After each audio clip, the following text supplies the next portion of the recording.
Hey there, guys. It's Celine. Hi, good morning. That's Dutch. We always say hi. Twice hi. So silly. So I'm a bit earlier than normal for me, my MO. It's a quarter to 12. I'm having my cup of coffee and some hot water, and I feel like, okay, so I've got quite a bit of reporting or witchy check-in to do, where some of it is profound and, takes some thinking about. Like on the Tummo front, I am very pleased to say that I have found out how to use my Tummo practice to alleviate my sciatica problems that I have, especially in wintertime, on and off. It's not like it's the end of the world, but it is bothering me sometimes. And once the sciatic nerve, which sits in my right, hip joint and round about there, once it starts, getting irritated and generally not really feeling too good, that will last often for days or weeks even. So it's a very sharp kind of a pain. It's not constant, thank goodness.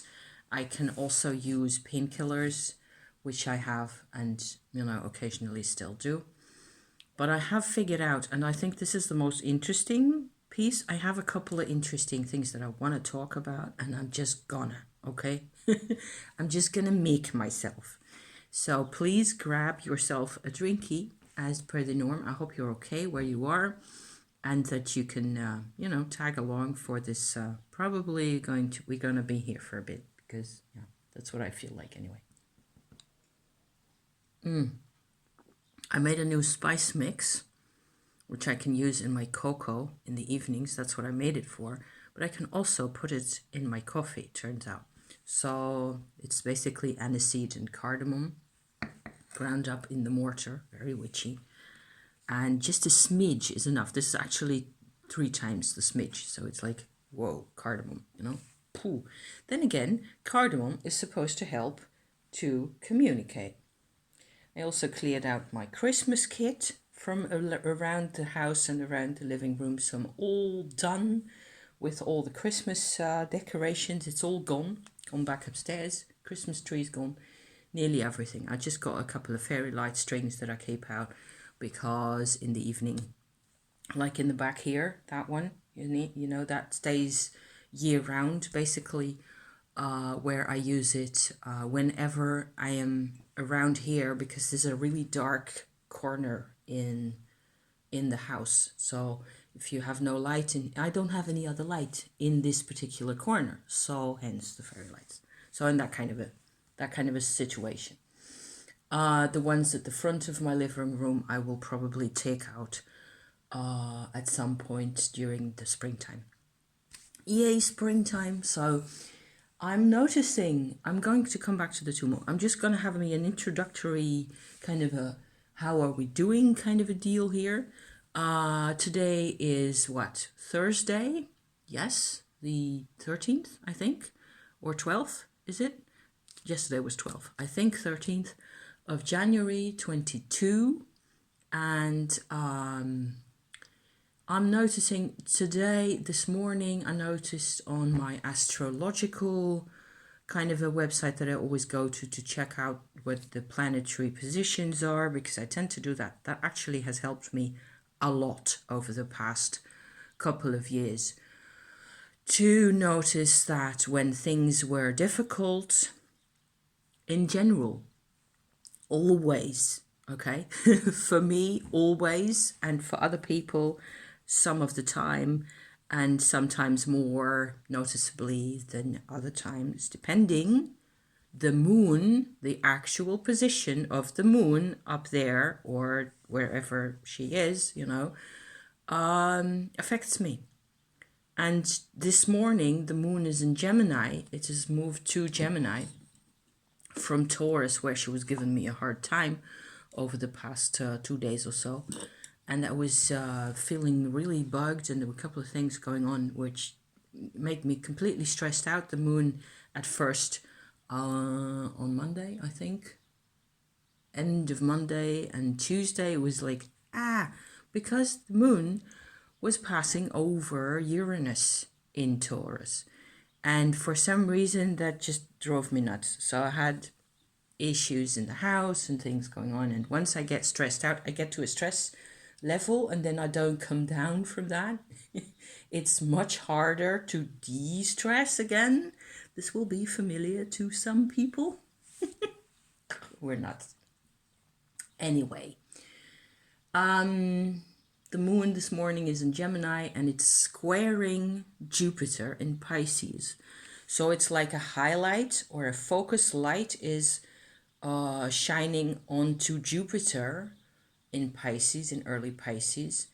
And I feel like, okay, there's a kind of a bit of a lift in there that makes me feel less constricted and less shut in my own brain, which is one thing I can't stand about lockdown kinds of situations in my life, you know. Please don't look at my hair. I did brush my hair, but it's, I don't know. It's a mess. These are lockdown means, okay? I have not been to the hairdresser in a couple of months and I don't like it anymore. Also, if I wash it, it will look a bit better. I like the length it has, the hair, but it could do with a bit of a, you know, it could do with a bit of a trim. So planetary wise, I feel quite a bit better.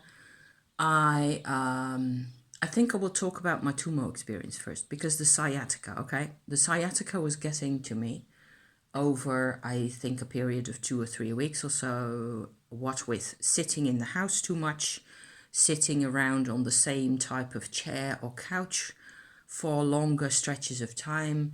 I have to get my ass out of the house. I have to walk, go for walks, once every 2 days at least. And if I don't do it because I don't feel like it, because I feel like now in the dumps and I don't enjoy what's going on outside because the weather sucks or similar, you know, then I don't do it. And I end up having like somebody's trying to wrench out my hip joints and take me, you know, to the cleaners, so to speak.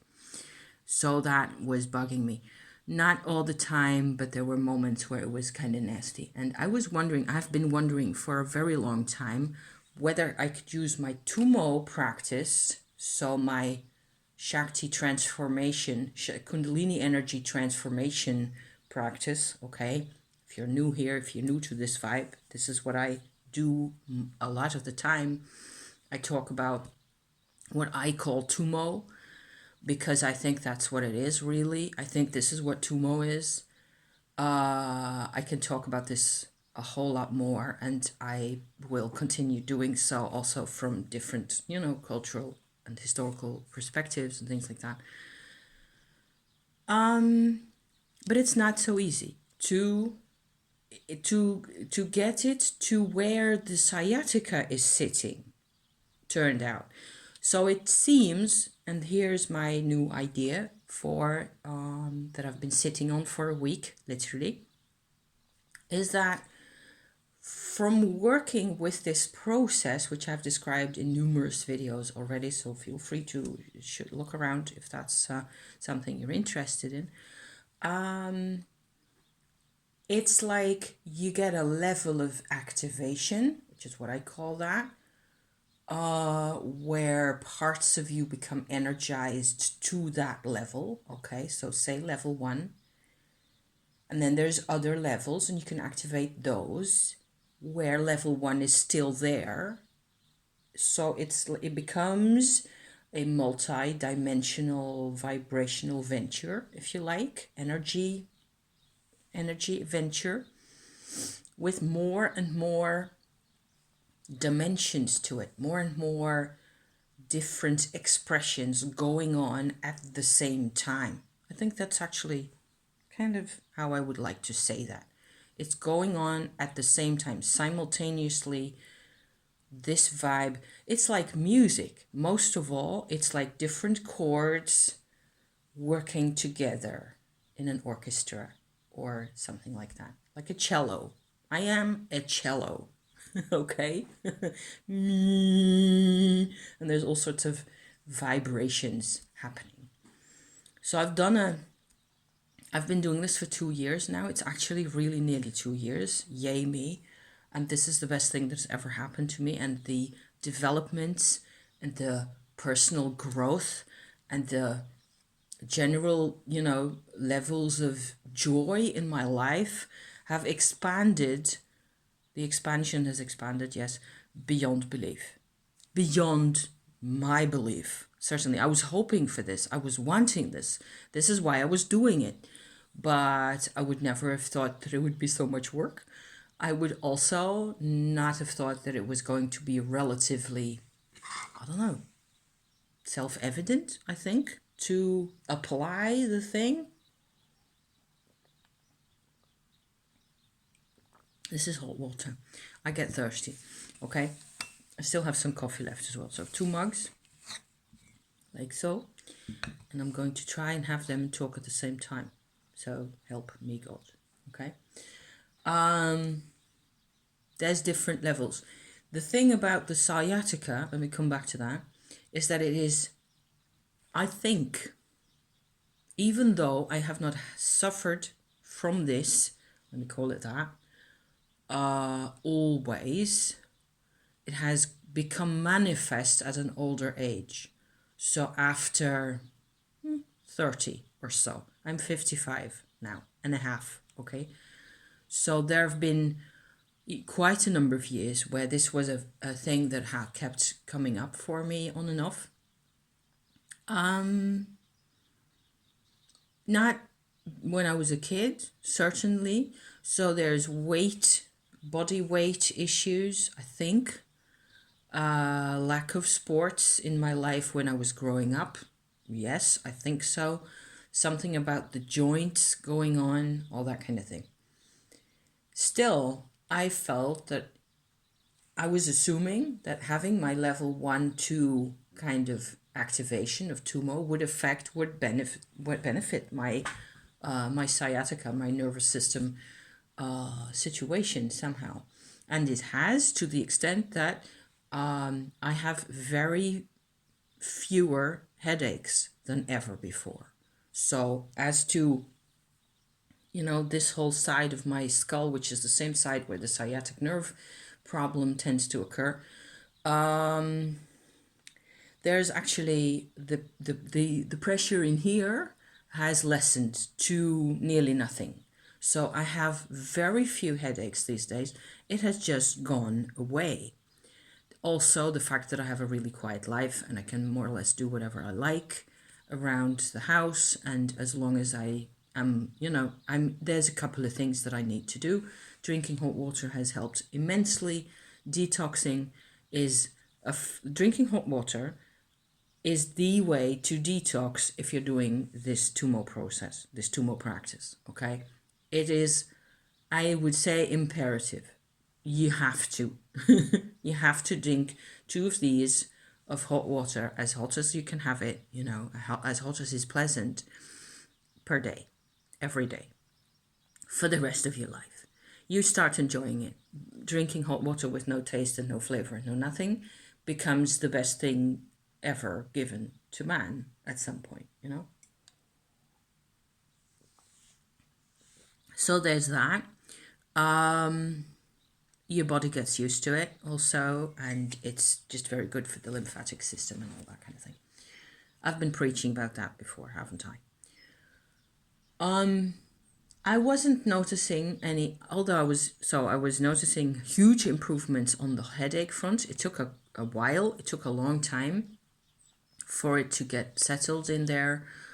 Over the past 6 months or so, I don't think I've had noticeable amounts of headache at all, maybe once or twice. So that is huge, seeing where I come from in terms of headaches and with my parents and my other, relatives having had headaches forever and migraines and a lot of it, I consider myself profoundly blessed. You can say that again. So, yeah. But not so much on the sciatica. It's been getting better. I think it's been loads worse, especially when I overstrain my muscles and then, sort of follow up by not doing anything, by fossilizing my body for 2 or 3 days. And it just turns to stone. That's been a problem. The Tummo energy activation at that point, so like, I don't know, a year ago or so, wasn't up to the level that it could use, that my body could use it to alleviate the sciatica. Okay. By now, however, things are a bit different. It's not like it is, the sensitivity I can still feel is still there. I have not taken any painkillers. I've not had any, over the past week, the level of sciatica has gone down significantly. Okay. What with doing this particular kind of a practice. So I'm assuming here that you know some of my theory and practice that I have been talking about the Kundalini energy transforming at these different levels in the body into a version of itself that is easier for the body to use. Okay? That is the whole point of the Tummo thing here, is that instead of the body heat that everybody talks about in the context of Tummo is absolutely a factor. It means that I don't need central heating as much as I used to. I feel a lot more comfortable sitting or, just doing my things around the house, physically having enough body heat nearly always, warm hands, and so on, warm feet. Certainly a lot more pleasant, but not to the extent that I could thaw freezing blankets on my naked skin. That's not how I do this. And it's never been my purpose, really, to practice this kind of a Kundalini yoga idea. To obtain the body heat only, because I don't live in the north of Canada or some other super cold place where you would sort of automatically turn towards those kinds of sides of the practice, right? I've been trying to use the vibration, the strength of the energy inside my body. I've been watching, also fascinated in at the process of the sort of a solidifying of the energy, and how good that feels, on all sorts of levels, in my heart area, in my lower brain area, in the all of the throat chakra kinds of things. It's just really very pleasant. So I was continuing on with my process, and over the past couple of months in particular, what I've noticed myself doing more and more is at the level of activation that I'm at, which I've described before, so I won't go into it all again, just like re-show you the whole process from A to Z, because boring, What I've been finding myself doing now is that there's a sense of having like a thick coat of this Tummo vibe sitting all around me, really. So about, I don't know, about this, like, so 20 centimeters or so around my skin. And I can actually direct that, and I can send it places, okay, inside again. So that's why this is a different dimension again, because I have been using this, and it just sort of came up. I didn't read about this anywhere, or I didn't hear anybody telling me about this. I just found myself doing this. Okay, so the energy started off by sort of returning into my chakras. And it turned out that although you would tend to think that this is your chakra, whichever one of them, either one of them, is sitting inside your body or on top of it, on the front of it like that, and the energy system that you're changing, the energy, the vibration that you're having would go theoretically all through like this, would go through here and change the chakra itself. That doesn't seem to be the case for some reason. Whereas if you go from the outside, like from this mantle of energy that I have around me now, with this more or less constant low grade simmering kind of a, heat, Tummo heat around me, I can go from the outside into my chakra like this and feel things happening, and it resets the chakra from the inside using your own Kundalini energy. Is that cool or what? Yes, it is. It is very cool. It can also be quite painful when it means rewriting like your lower belly or your solar plexus or your heart chakra. There's actually constant rewriting, reprogramming, if you like. Because there were parts of me, and I've been describing this already a couple of times over the autumn and the early winter, where there's parts of those chakras that were very much, a blank in terms of my self-expression. There were like black tree rings where everything was compressed in on itself inside those chakras.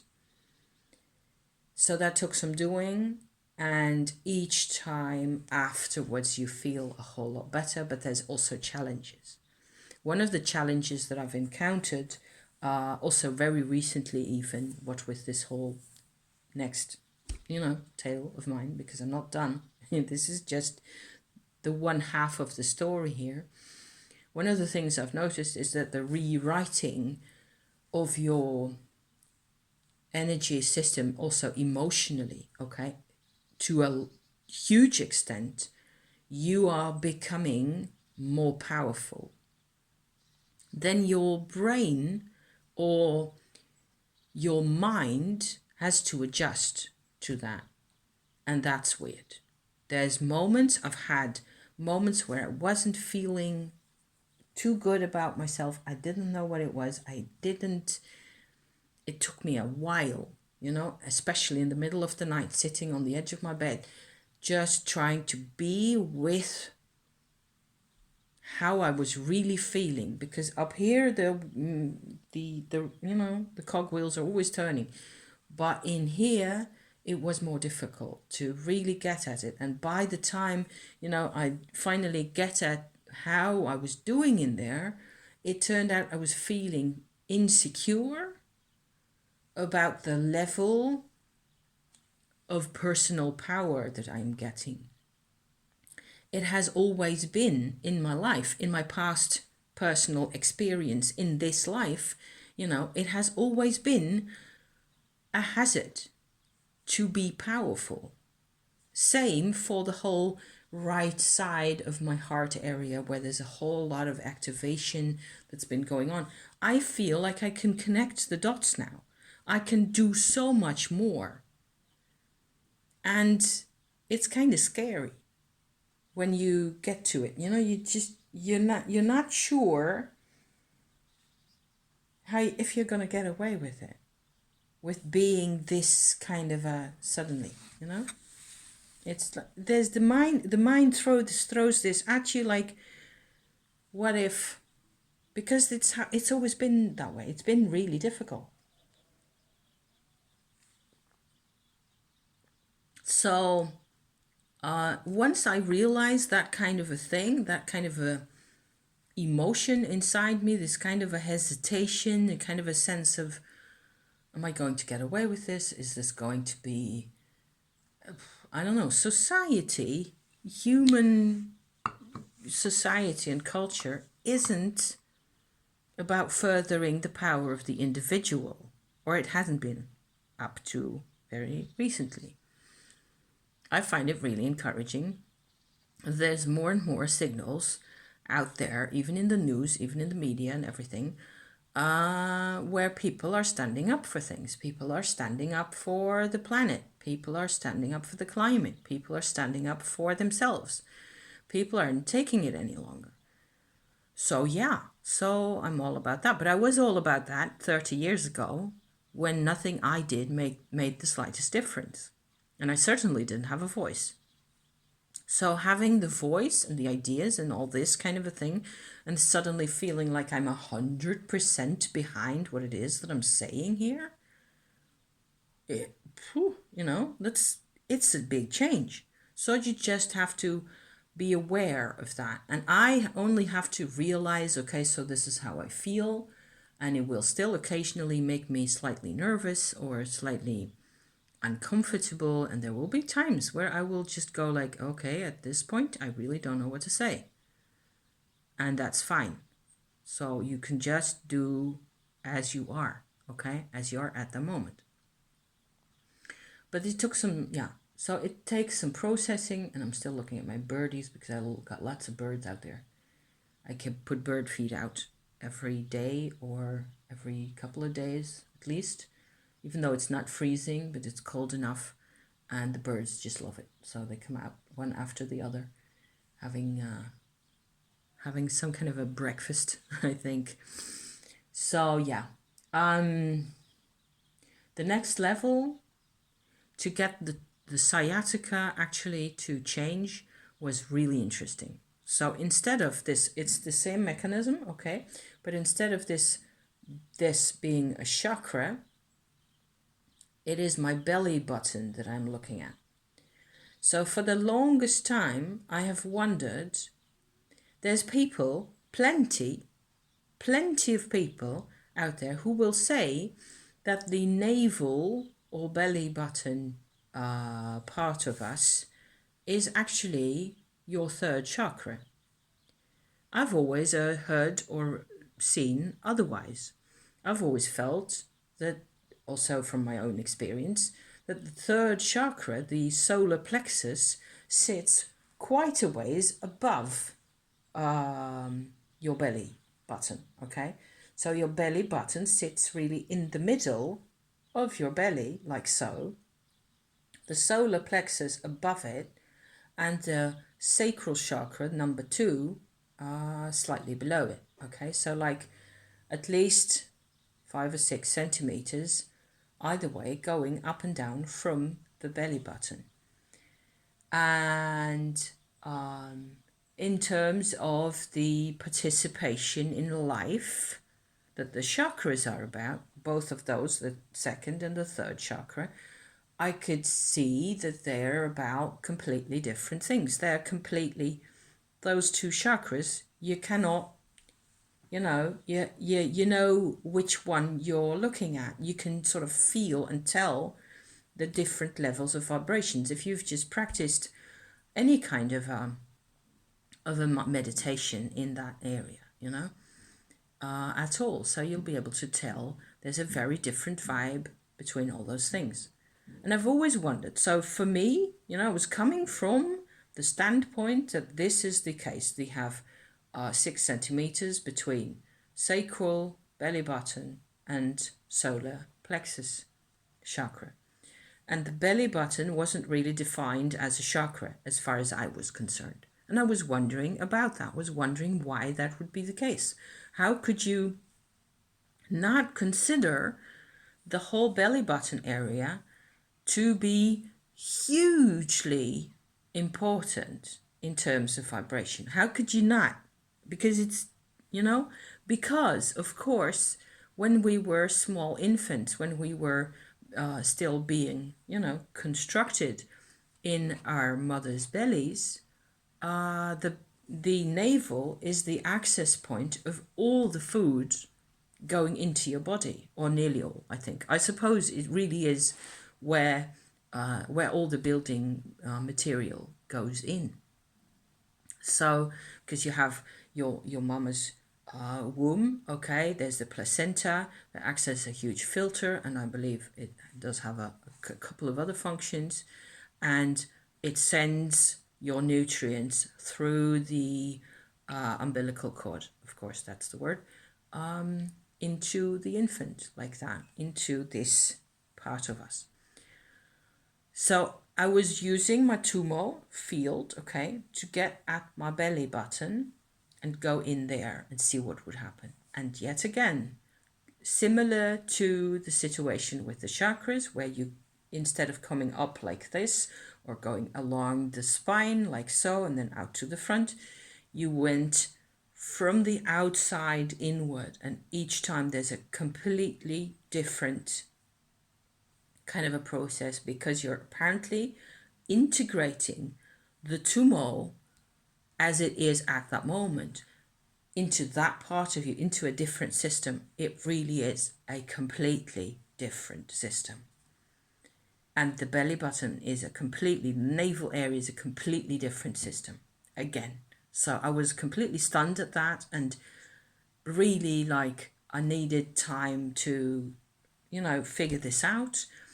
And so far, to me, what it looks like is that when we are, as we are fetuses, as we are really tiny little infants in the process of becoming bodies, okay, what's happening is, I don't think we have Dantian, so Kundalini level transformation levels at that time.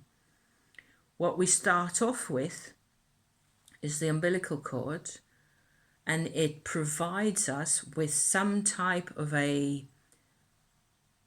primal Dantian, is my kind of a approach, my kind of a theory at this point. Okay, so instead of having Dantian levels, which are transformation energies for the Kundalini, which we are able to obtain from the earth as independently moving human bodies by now, while we were fetuses, there was no such construction. The Dantian started more or less as I feel it to be now. There's like an ancient projection in the shape of a wheel that looks a lot like a Dantian, with kind of different channels around the middle channel, just like I've described my lower, in particular my lower Dantian already, a couple of times in past videos. Similar to that, this big wheel, like a wheel of fortune kind of a thing going on, only instead of it being horizontal, lying like with respect to the surface of the earth, like so, instead of that, it is sitting like this at the towards the spine, at the same level as the belly button, going in to the back, towards the back. There's this circle sitting there.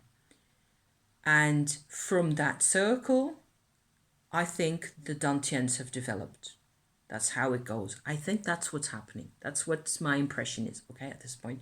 That from the top half of this vertical sitting circle, like so, the whole stomach area and the digestive system developed. And from that, the top of that really is where the second Dantian is going to sit, and underneath, same for the lower half of this primitive circle, generates the first Dantian, and the reproductive organs underneath, and so on and so forth, is what I've got so far. But it's, of course, it's been a long time since I had any awareness of this, and it really takes going into a deep meditative state to visualize any of this, to actually obtain some information about this. I thought it was really cool.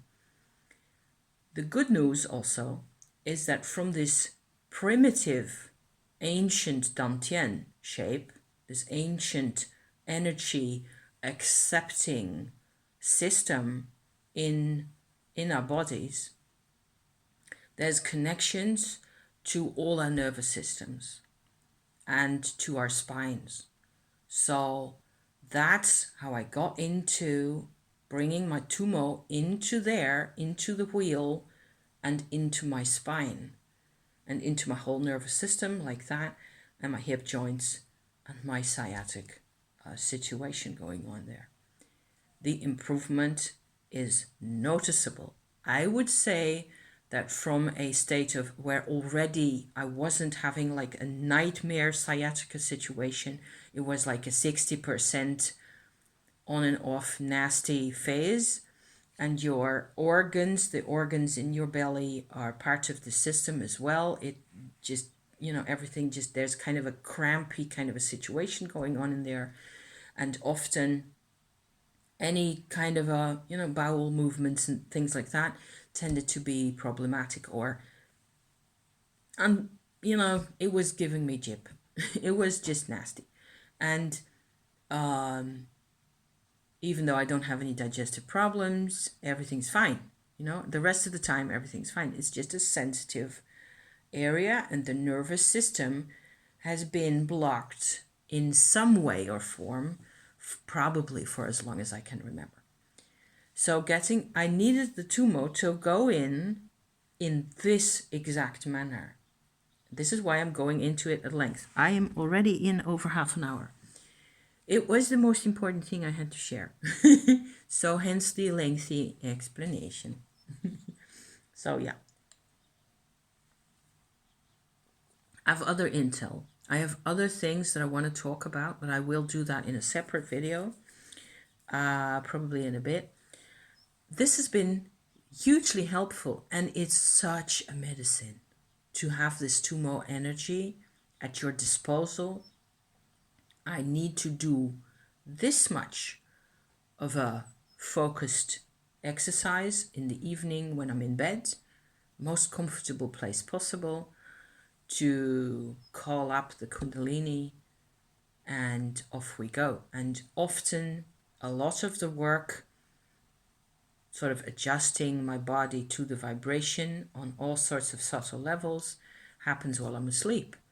And then there's times, which I've also recorded a couple of times already for you guys, where I wake up, at some nameless hour of the night, because there's something I need to do myself, and there's a decision I need to make, or there's a vibrational kind of something happens that I need to realize. And I had the most recent kind of a crucial moment that I had that's deeply connected to this whole sciatica and belly button story here, is that as I was doing this, I almost forgot to tell you, but this is really important. I had another phase and this was, I think, Sunday or something, during the night, Sunday to Monday, where the basic, so the primitive Dantian kind of a situation was energized, and I became aware that I was actually sitting in my mother's womb, and there was a whole, apart from the actual physical vibrational, so nervous system, physical thing going on, apart from that, there was an emotional and a psychological dimension going on. Because I realized in that bloop, like clear state that I could access, that is, it has been sitting in my body all those years, okay? The complete picture is still there. What happened is I could see in my mother that she wasn't, funnily enough, it's really strange, but she wasn't really capable of being fully aware of being pregnant. I think that is the most neutral and most the gentlest way of putting it. And I think this is a very common thing, or has been. I'm not sure how women do this now, but the generation of my mum definitely were in huge trouble. Their mothers were in the same situation, and it probably goes back a couple of generations. at least during the industrial period, during the 18th, 19th, 20th centuries, there has been like this. It isn't surprising, you know, there were so many aspects to lives of women that were being demeaned. I'm looking for words here. That were being, women were being considered lesser humans. Everything that is crucial to being a woman in this way, in this part of the physical reproductive part of things, was being considered, I don't even have words, primitive. And it was being cancelled. There, I'm using a recent word in the recent sense. Good Lord. Women's bodies were cancelled. I don't think this is over. I don't think this is completely out of the air and out of our ideas nowadays. I think it may have been a bigger problem than we ever realize. Where I could see it was that my mother didn't see me. She didn't really, she knew who I was afterwards, you know, once I was born and once we got to, you know, engage and interact and have a relationship. It was never easy. My mother could see me. And this is where I connect to the subject matter of my next video, which I will continue on recording after I've chatted lunchtime chat with husband, which will happen very soon, I think. There's other aspects to the not seeing part of things. Not seeing the other. If you grow up not seeing, or by people not seeing you, okay? It's like you're, in Dutch, we have a really silly word for that. It's like bicycling in empty air. So you're biking, you're pedaling, but there's no traction. Your consciousness, my consciousness, this has been my life. My consciousness, has tried to feel, but I never got the feedback. And this is it was like it's such a grain of sand. This has changed. It has, again, opened up. And what with bringing the Tummo in there, suddenly I don't need somebody to validate my existence, to tell me that I am here. Because I can tell for myself that I am here. Yeah. So if you have always been able to tell that you are here, even if your life has been painful, which I am sure there's no end to the pain, you know. My mother was able to tell that she was there to a point. My parents were very strange people in many ways. Very strange, very different planets. So we're back to the planets again. I hope this is entertaining. I had fun trying to explain it all. I think I'm more or less done with this part of the tale here. It is going to be way too much always when I make no videos that are really about any of this for a week. Then I have so much material. I want to put it all in there, and then you get hour-long sessions. This is the Tummo part of the session. Realizing that she was kind of forbidden from seeing her relationship with me, the private female connection from her body person, to the child person growing inside her.